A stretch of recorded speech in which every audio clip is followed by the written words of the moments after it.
आज कवि कुमार विश्वास अयोध्या पहुंचे हैं। यहां पहुंचते ही उनका एयरपोर्ट पर भव्य स्वागत किया गया। कुमार विश्वास के पैर धोए गए, उनके तिलक लगाया गया, फूलों की वर्षा की गई। रामनगरी पहुंचकर कुमार विश्वास भक्ति में लीन दिखे। उन्होंने यहां रामलला के इतिहास पर बात की, तो वहीं रक्षा मंत्री राजनाथ सिंह द्वारा एक बयान पर उनका उत्साह बढ़ाते हुए क्या कुछ कहा, सुनिए। कृपा है, भगवान की कृपा है। और जब भगवान विग्रह में पधारे थे तब भी यहाँ आने का उनका आदेश प्राप्त हुआ। इस अंचल में कहीं भी जाइए तो मन करता है कि जिसके विषय में स्वयं भगवान ने कहा, जन्म भूमि मम पुरी सुहावन। और इस समय तो जिस तरह का वैश्विक विस्तार होना चाहिए उसका यत्किंचित प्रयास समाज ने किया है, देश ने किया है, व्यवस्थाओं ने किया है। तो इसलिए और अधिक रुचिकर लगता है। जो पहले एक मन में ग्लानि होती थी, दुख होता था कि जहां त्रैलोक्य के अधिपति ने अपने स्वयं को शरीर के रूप में स्थापित किया, धारण किया, और जहां से विलोपित हुए अपनी ही सृष्टि में, वहां ठीक से व्यवस्था नहीं थी। अब आते हैं तो एयरपोर्ट भी बहुत सुंदर है, रेलवे स्टेशन भी बहुत सुंदर है, सड़कें भी अच्छी हुई हैं, तो मन में अतिरिक्त स्नेह जागता है उस सब व्यवस्था के प्रति जो भगवान ने करा दिया। माघ मेले में लगातार श्रद्धालुओं की संख्या बढ़ रही है। प्रयागराज दर्शन करने के बाद अयोध्या काफी संख्या में श्रद्धालु आ रहे हैं। सांस्कृतिक पुनर्जागरण का समय है और भगवान जिन पर रीझते हैं उन पर कृपा भी करते हैं। भगवान जिस पर रीझ जाते हैं उसको सत्ता दिला देते हैं, चाहे वे सुग्रीव हों, चाहे वे विभीषण हों, जो उन हृदय में धारण करते हैं, जो उनके काज के लिए अनवरत प्रयास करते हैं, भगवान उन पर रीझते हैं। माघ मेले के श्रद्धालुओं को बहुत बहुत शुभकामनाएं। प्रशासन से भी अनुरोध कि वे संतों की गरिमा का ध्यान रखते हुए और श्रद्धालुओं की व्यवस्था का ध्यान रखते हुए यह जो माघ मेले में माघ मकरगत जब रवि हुई, यह कहा गोस्वामी जी ने कि तीर्थ पति पे सभी लोग आते हैं। और यही महर्षि याज्ञवल्क्य ने महर्षि भरद्वाज को यह कथा सुनाई थी, जिसके माध्यम से पूरे विश्व में फैली।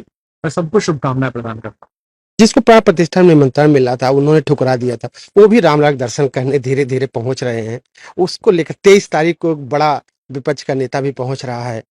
इसको लेकर कहा था कि आप दल से विरोध कीजिए, राम से विरोध मत करिए, क्योंकि राम से द्रोह करके, द्वेष करके संसार में किसी की सरी नहीं, कोई ठीक से रहा नहीं। मैं आशा करता हूँ कि भगवान सबको सद्बुद्धि देंगे और वे स्वयं ही तय करते हैं कि उनके द्वार तक कौन पहुंचे।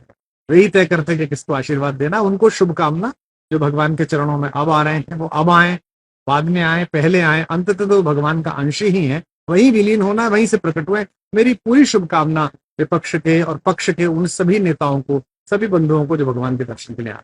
पहले की अपेक्षा अब की अयोध्या में कितना अंतर देखते हैं, कितना जमीन आसमान का अंतर है। 55 वर्ष हो गई। इस वसंत पंचमी में 56 वर्ष पूर्ण करूंगा।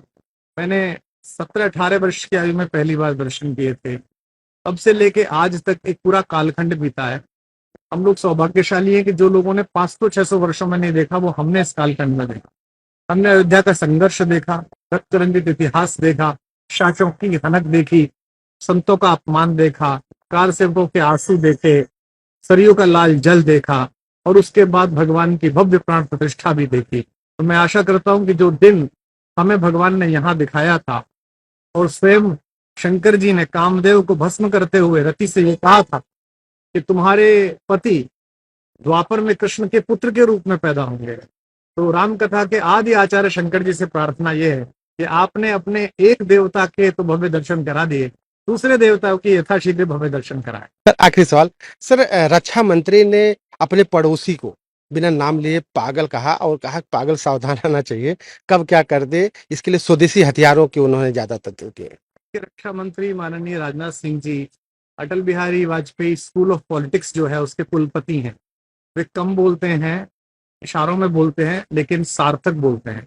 यह जो लखनऊ से उन्हें प्रतिनिधित्व मिला है सांसद के रूप में, वो अटल जी की विरासत का प्रतिनिधित्व है। तो दुर्भाग्य से पड़ोस में एक हमारा ऐसा पुराना परिचित है जो हमारा ही भूमिखंड लेकर बैठा हुआ है, जिसके हाथ में कुछ ऐसी शक्ति लग गई है जिससे सभी दुखी हैं और चिंतित हैं। उसे सचेत रहना और सावधान रहना, यह भारत का संकल्प भी है और उत्तरदायित्व भी है। उसी के अनुकूल उन्होंने ये प्रश्न का उत्तर दिया है, और भारत इस समय सक्षम है कि किसी भी मूर्ख की मूर्खता को समुचित रूप से दंडित कर सके।